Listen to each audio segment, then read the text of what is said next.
guys, welcome to another episode of The Fast and the Curious. Today we have Zoheb. The very first episode Zoheb was hosting, but this one the tables have turned and it's me who's interviewing him this time. So without further ado, we're just going to jump into it, save everybody some time and just get answers to our curiosities. So Zoheb, let me start off with what got you into cars? What sparked that love for cars? Hey Zed, thanks for having me be the guest today. Like the tables have definitely turned from the last week episode. So yeah, to answer your question, I think, I come from a generation wherein when I was in school, we were introduced to the Fast and the Furious. We were lucky enough to have access to video games, and one particular milestone which I would say that got me hooked was the Need for Speed series, particularly the Underground 1 and the Underground 2. I still remember the loading screen and the menu wherein once the game starts, Snoop Dogg's song Riders on the Storm plays. So it's that memory is still etched in my head. So yeah, I think that's where the enthusiasm and the liking towards cars in general began. Everybody remembers that Snoop Dogg Riders on the Storm. It was like one of those badass songs from Underground 2, if I remember. Yeah. And you just felt so badass every time you heard it. Yeah, it was phenomenal. Okay, so while you're a big car enthusiast and like you said, but I'm assuming you're also very practical when it comes to making like a purchase. So why exactly did you go with the Tata Nexon? Which model is this? So This is the Nexon Creative Plus S meaning sunroof. Okay. So that is the variant that I got. It's a petrol manual gearbox option. Okay, so I never knew about this, where if you have an S in one of your Tata model, it means sunroof, but that's a learning. Yeah. Every model, every variant that they launched, they had an S variant because sunroofs in the Indian car market are considered to be a luxury add-on. So Tata wanted to increase the accessibility of the sunroof as an option across all of their entry-level models all the way to their top-line trims. But while sunroof is like a luxury add-on, like you mentioned, but the main purpose of a sunroof, ever since I was a child, what I've been seeing is you can stand on one of your armrests and go on top and just enjoy the air while someone else is driving it down for you. Correct. But standing on the sunroof is illegal. Understood. So I think as far as I know, the whole concept of sunroofs is in the Nordic and Western countries wherein it gets really cold. And as the name suggests, it's a sunroof. It lets the sunlight in and it naturally warms up the entire cabin of the car so that it feels very ambient and cozy. But then, yeah, I know what you mean. Like, it's very dangerous to begin with to, just Also, pop open the sunroof and step out. Also, our country just changes everything's purpose. Like, if it's meant for something, they'll find another for it. Yeah. So, which I'm also glad and also sad about. So, okay. So, you went for the Tata Nexon. And you come from a space where you love the Underground too. So obviously this is an informed decision, but what kind of money do you have to pay for such a car? I don't want to know how much you paid for this one. I just want to know, okay, give me like a ballpark estimate, because not necessarily everybody would go for a sunroof or the model that you've chosen for. But do you think it's a wise purchase? Like, is it value for money? Because this car comes from that space. It has the height, it has the interiors. It's really nice. Even I'm sitting in the front seat, it's super comfortable. I'm 6'1". But it's really nice. What exactly made you purchase this car? Okay, so I wanted to get a bigger car as compared to the one that I had before. Which car did you have? Before this, I had the Hyundai i20. So this was the 2012 model, the second facelift. So that was the car that I had. So again, it was a hatchback. It was a smaller car.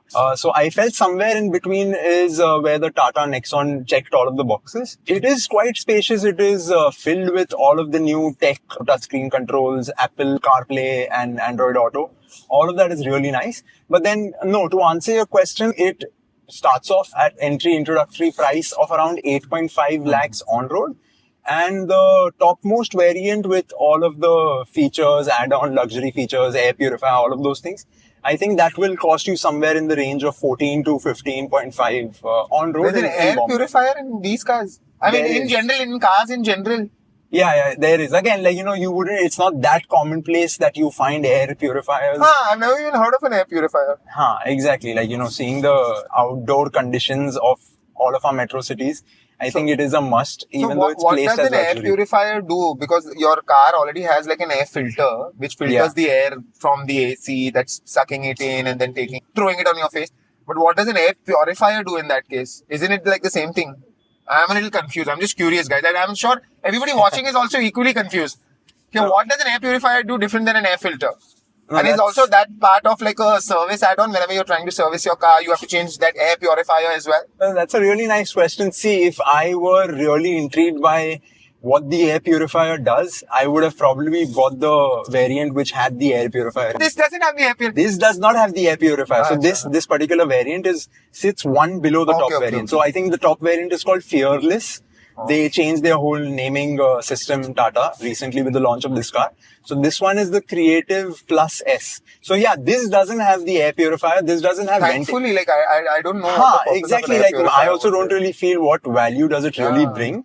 Because see, it checks most of the boxes. This doesn't really have powered seat controls and it doesn't have ventilated seats along with a wireless charger and the air purifier. But rest everything you want in the car. Automatic wipers, automatic headlight, switch on, everything is there in the car. And the display size of the infotainment system is, I think, 2 inches smaller than what you get in the topmost line. But all negligible upgrades, basically. Exactly, Nothing like, really, just... like, you can't live with it. Exactly, like it is an Like a essential thing. wireless charger would have been nice, but apart from that, nothing really like, okay, just like at a press of a button, you can do everything. It's not like you have to manually do it. But one thing which I felt they could have had it was an armrest. This car doesn't have an armrest. This variant doesn't have an armrest. I genuinely think car company, not just Tata, but even like a Maruti or a Hyundai and all of that, they charge so much for cars, okay? Everything starts off at a tag price of like almost 13.5 and goes up to like 25, 30 for one of these mid-range cars. But I don't understand. They cost cut in all the wrong places, according to me.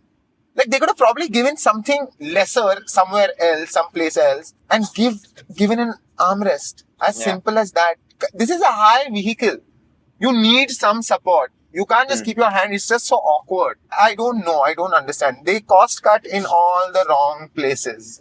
They could have just probably toned it down on some interior trim and given that. That's so much more important. Especially when you pay so much, right? You just, like I'm not talking about give me a wireless charger. It's okay. That's an entire different thing together. Don't give a wireless charger, but give an armrest. Give a sunroof in every car. Give like all these basics, right? I think these should just be counted as basics. You don't need to upgrade. Like you just mentioned that you have a 2-inch smaller screen compared to the top model. Yeah. Just give that screen. Like thinking from the company's perspective, you're right. Like, to a certain degree, it is right. But then how will they differentiate between the variants is what I'm thinking. So or maybe they could have just had one trim lesser.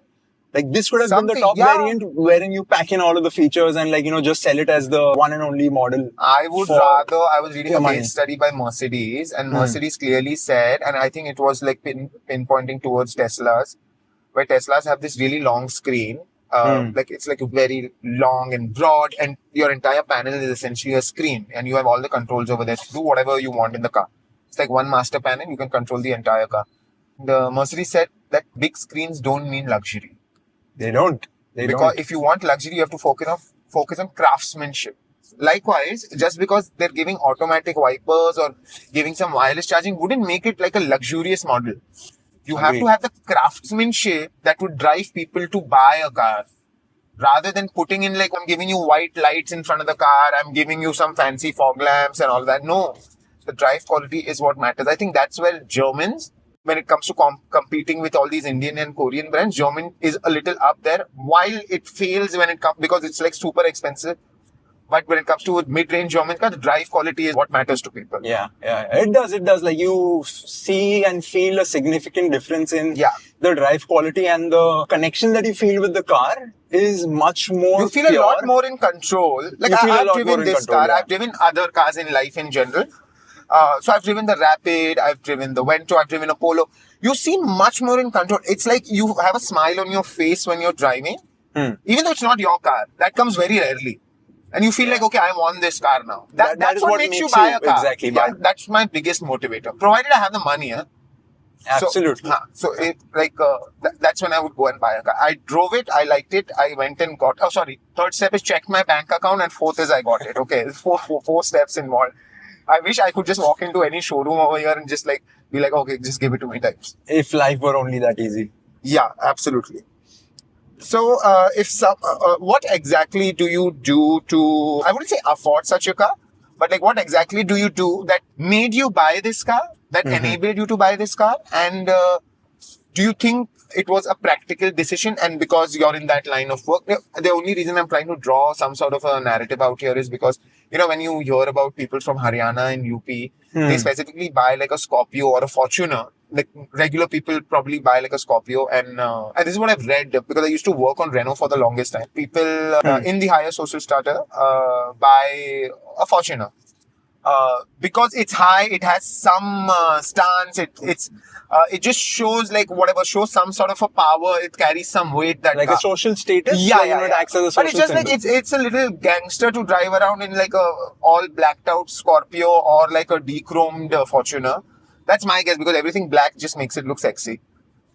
But then if it's a black Scorpio in the middle of some northern state in the country, it does seem stereotypical, but then you would definitely get scared. Yeah, you can just clearly associate it with okay, arey bhai, let's not mess with this guy. You don't want to get jammed for no reason. I mean, I would do that. True. Who wants to argue with anybody?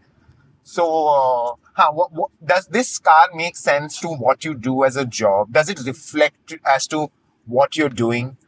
Okay, so I would say yes, not just like limiting it to my job, but then from an overall lifestyle perspective, the earlier car that I had, I did want to get an upgrade to it, and it was more of a personal liking also because I wanted a compact SUV, that was certain. So my choices were between the Nexon, the Sonnet, the Renault Kiger, and like a couple of more options that I checked out. So in terms of my day-to-day activities, going to work, going out with friends or family, it does a phenomenal job. Even though it's an SUV, it gives you a feel of being very easy to maneuver, easy to drive. The drivability of the car is really nice and really easy. Anybody can pick it up. And for some reason, the manual gearbox, being a manual, it is so refined, it is so smooth that I see a significant difference coming from the previous car, the i20 made by Hyundai. So that was a delightful experience I had when I first took this car for a test drive. So that was really nice. But then it does suit me and my personality is what I feel, and fulfills all of my life's needs when it comes to work, outside of work, and anything and everything in between. So I wanted to ask, why exactly did you choose the color red for this car? Guys, we'll show like a couple of shots from the outside. It's a very weird red with like a white on top. So generally you see like a combination of your solid color or your metallic color with like black on top. This one has white on top, which came from the company. It's not like some personal taste. So I just wanted to check why did you choose red? Because I've seen like that purple color. Yeah. And that purple color was also looking damn nice. I think purple color is slightly feminine. I mean, when I look at the car, there's a blue color also, like an oceanic blue. Tata had actually targeted that to. So they made these personas, which is why the names of all of these variants were derived.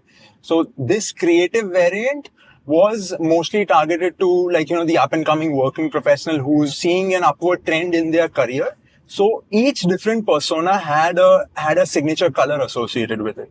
So this variant for this the creative. signified what? So creative signified somebody in the creative space wherein you need to come up with content and solutions and branding. That kind of a domain is somewhere you would find yourself in. So it is targeted to that kind of a user persona. They must have thought a lot about behavioral psychology also to define these different categories. It's a very smart way of doing it if you think about it. I completely get your point, but if you go to CA, technically they should have done this with cars. Like, okay, this car in general is for like the creative person. The car is the same. The color doesn't really define. That's like you dividing, okay, blue is for male, pink is for female. As simple as that. Car is the same. If your car was different, then it would be a very good thing. Okay, the Safari is for an adventurous outdoor person, which is true. The Nexon is for like a creative person, like you mentioned. There's a Zest. Zest is for cabs. I don't know. But something like that, They should have subdivided it rather than based it out on colors. Yeah. Because I don't think anybody would go for, like, apart from your simple blacks and whites, it's just about what I like. I would never go to a showroom and be like, oh, this color blue, for example. My God, this will clearly reflect my personality when I drive it. Like, when people see the color blue, they're going to be like, oh, this guy is into food. For example. Or he loved just driving down over the weekend. But if I see someone in a Safari, I'd be like, okay, this guy has that thirst for adventure. He probably goes off-roading. It's a very different thing. I think it's more of a marketing technique. There's no real thought to it. Obviously, the colors that come are whatever colors are in trend through the year. They have those research and those sample sizes are across geographical areas. Okay, tell me, if a Wagoner also comes in white, a Baleno also comes in white. So does Baleno and Wagoner, even though they're from the same company, if white stands for, I don't know, peaceful. So do both the owners and both the company targeting these two different segments think, okay, whoever buys this white Wagoner is peaceful, whoever buys the white Baleno, both are peaceful? Or does one mean, okay, if someone buys the white Baleno, he's adventurous, and someone buying the white Wagoner is probably peaceful? You need to have two different cars for two different personalities. Colors do not signify any sort of a personality unless you're wearing them. Sporting a different color in this country, like, I would never go and be like, oh, a silver Mercedes, whoa, businessman. Or black Mercedes, whoa, gangster. Yeah, a red BMW, oh wow, must be super fast when it comes to racing.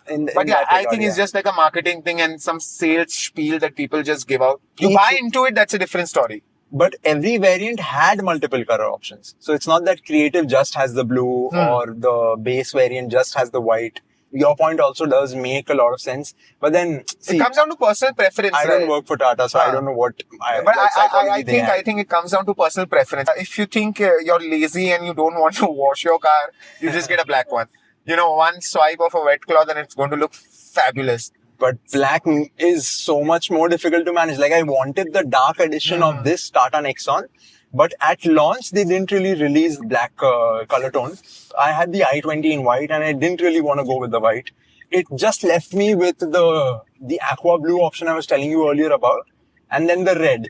I thought that, like, you know, why not go for a different variant? Red wasn't my first preference to begin with. But then I didn't want to go with white. And the purple that you mentioned earlier, it was again exclusive just to the top variant. Okay. So, like, that didn't really match my criteria. Okay, so and how much did you pay for this car, like the one that you're driving? So I paid on road around 13.5 on road for this. That's really not bad, yeah, for this car. Yeah, it has everything.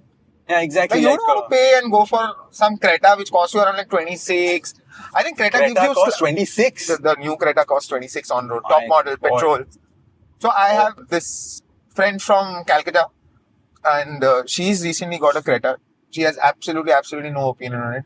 She previously also had a Creta, which she said, okay, you know what, I'll sell it to you, you take it. I was like, I already have one, so I don't need one. Then tum le lo, and then I'll get the newer Creta.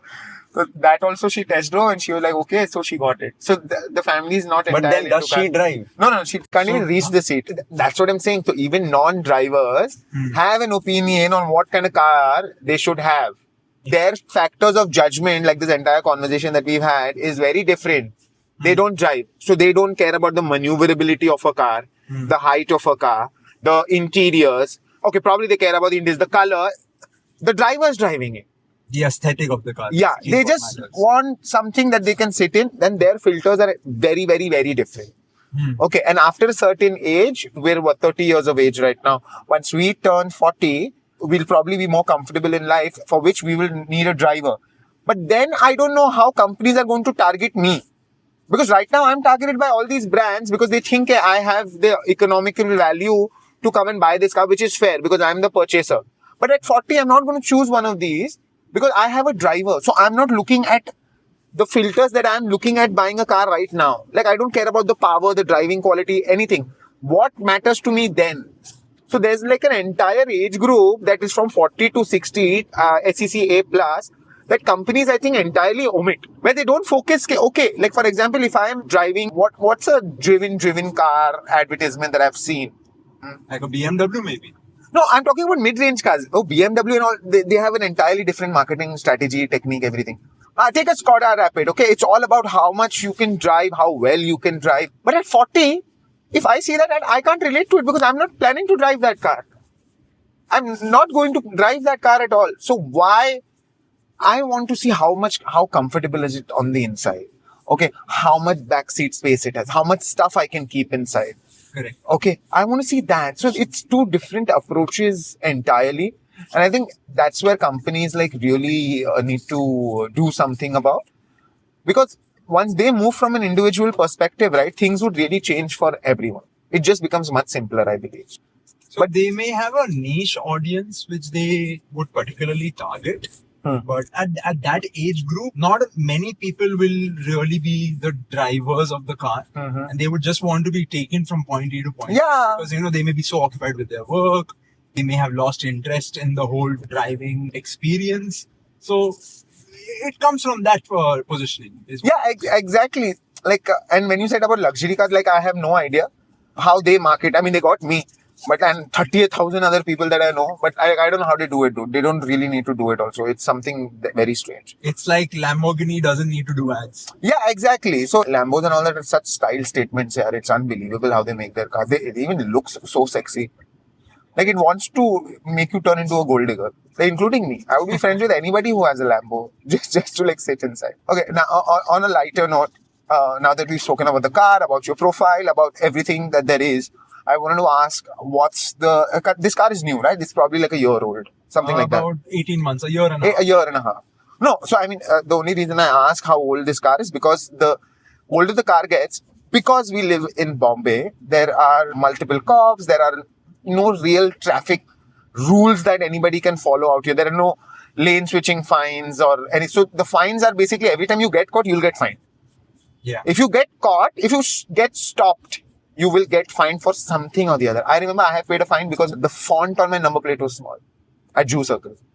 So what's the maximum amount of fine you have paid on this? Funny thing is, I've not had to pay a fine for my driving in Bombay particularly. It was just once wherein the car had gotten towed. How tricky the parking situation is in Bombay. There is no parking situation over here. You can't distinguish if this is a parking spot or if this isn't a parking spot. To answer your question a bit more specifically, I've been fined a couple of times, but that was when we were traveling to, one was Goa and another was we were doing a road trip to Ajmer. We had gone over the speed limit on the highway. But there were hardly any signboards or any indications that showed that this is the speed limit. So a couple of fines that I had to clear off for overspeeding. But none in Mumbai, except for the one that made me pay for the car being towed. So guys, that brings us to the end of this conversation, and I'm glad I had this chance of sitting in the passenger seat of a Tata Nexon. Okay, it's very important. It's a nice car. It's a nice car. But for more of such speed-driven content, some real-life stories, because every story has a car and every person behind it has a bigger one. So stay fast, stay curious, and follow us. And hit the subscribe button for many more such conversations. Also follow us on Instagram. We'll probably paste the link below. We will, for sure. Okay, cool.